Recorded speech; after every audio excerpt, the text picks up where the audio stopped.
Here's the real truth about the government of Australia. 1.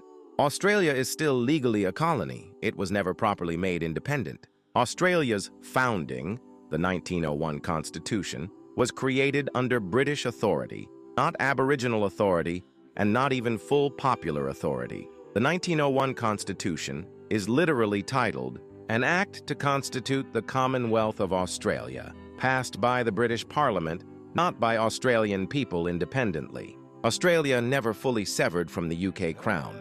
The Queen of Australia is a corporate invention to create an illusion of sovereignty. 2. Australia is a registered corporation.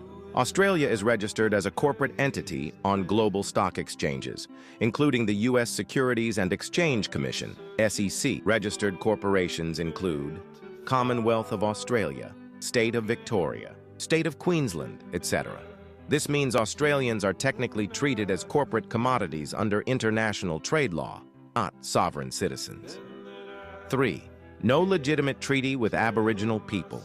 No formal treaty was ever signed between the Aboriginal nations and the British Crown. Under international law, this means Aboriginal sovereignty was never lawfully extinguished. Terra nullius, empty land, was a legal lie used to justify occupation, even though Aboriginal nations had complex systems of governance, trade, law, and land ownership. 4. The 1973 Australia Act scam. The Australia Act 1986 is often called the law that made Australia fully independent. Problem: the 1973 Royal Styles and Titles Act illegally removed the Crown from Australian law without proper constitutional referendum. The Australia Act 1986 tried to clean this up, but it wasn't passed by a lawful process in all states and territories, meaning Australia today exists in legal limbo.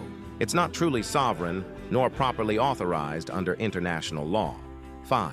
Australian government oath of allegiance is to the Crown, not to the people. Politicians swear loyalty to the Crown of the United Kingdom, not to the people of Australia, meaning the true power structure remains colonial at its core, regardless of what flag is flown. They say Australia is an independent country. That's adorable.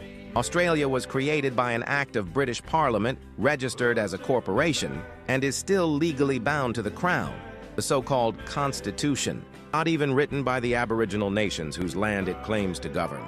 No treaty, no lawful consent, no real sovereignty. But don't worry. I'm sure it's totally normal for a free country to have politicians swearing loyalty to a foreign monarchy while running a corporate trading entity registered overseas. Totally normal, definitely.